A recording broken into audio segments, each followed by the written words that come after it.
Shifting our focus to the fact that a press conference is being addressed as far as the given situation after the violence that did take place in Haldwani. Let's listen in.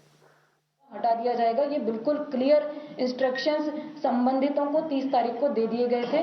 उसके बाद 4 तारीख की तिथि निर्धारित करी गई, जिसमें 3 तारीख को काफ़ी ज़्यादा मात्रा में जो प्रतिनिधि गण हैं, जो भी हितधारक लोग हैं, आसपास के क्षेत्रों के रहने वाले लोग हैं, वो संभ्रांत लोग नगर निगम के सभागार में आए और हमारी टीम के साथ चर्चा करी। उन्होंने काफ़ी सारे विधिक बिंदु रखे, उन्होंने अपने प्रत्यावेदन दिए और हमसे ये मांग करी कि हमें उच्च न्यायालय में, माननीय उच्च न्यायालय में जाने का एक अवसर दिया जाए। माननीय उच्च न्यायालय का जो भी निर्णय होगा हमको स्वीकार होगा।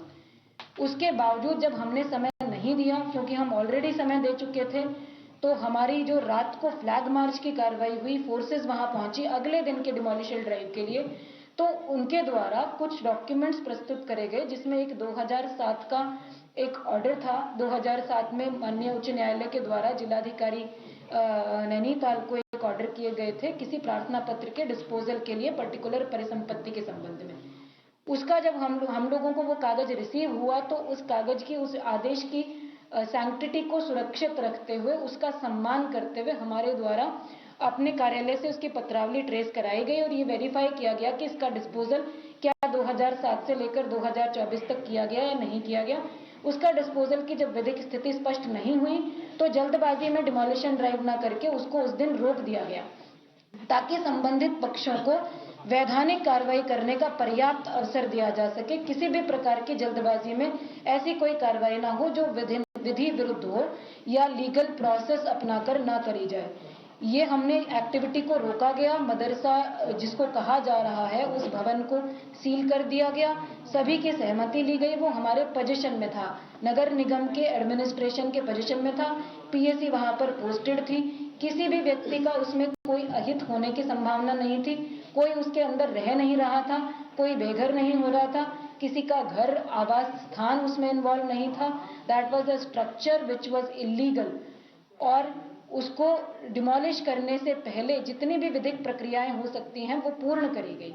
जब हमने अगले दिन 2007 के ऑर्डर का डिस्पोजल किया नेक्स्ट डे अपने कार्यालय में, उसके बाद इस बीच में संबंधित पक्ष के द्वारा माननीय उच्च न्यायालय से नोटिस पर स्टे लगाए जाने की डिमांड करी गई।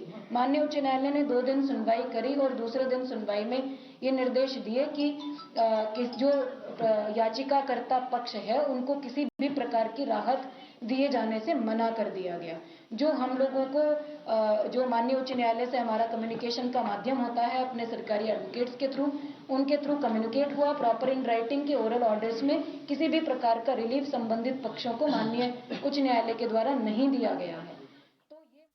All right, that is Vandana Singh, DM of Nainital, giving us the latest as far as the details of the situation in Uttarakhand's Haldwani is concerned. Remember, violence did erupt there following an anti-encroachment drive last evening. जिस दिन भी demolition drive होगी, हम उस दिन इस तरह से फोर्सेस को अटैक करेंगे, इस तरह से डिमोरलाइज करने की कोशिश करेंगे स्टेट मशीनरी को। तो पत्थरों का अटैक हुआ जब हमारी टीम पीछे नहीं हटी, हमने डिमोलिशन ड्राइव को जारी रखा हमारे ऑफिसर्स ने। उसके बाद जब पहली मॉब जो आई पत्थरों के साथ, उनको डिस्बर्स कर दिया गया, तो दूसरी मॉब आई जिनके हाथों में पेट्रोल बम थे, जो फ्यूल होता है उसकी प्लास्टिक की बॉटल्स थी, उसमें उन्होंने आग लगा कर फेंकी। आप लोगों ने वीडियो फुटेज में भी देखा, आप लोग अभी तक सब कवर भी कर चुके हैं। ये फेंका गया, ये भी अनप्रोवोक्ड था, बिल्कुल प्रोवोक नहीं किया गया था। तब तक हमारी टीम ने किसी भी प्रकार का फोर्स इस्तेमाल करना शुरू भी नहीं किया था। They were busy in demolishing the structure और protecting themselves, protecting the state government machinery. तो उसके बाद जब पेट्रोल बम आगजनी की घटनाएं शुरू हुई और उसके बाद भी टीमें पीछे नहीं हटी, तो थर्ड स्टेप में उस मॉब जो था, अराजक तत्व, उनके Time for a quick break here on the morning show. Stay with us.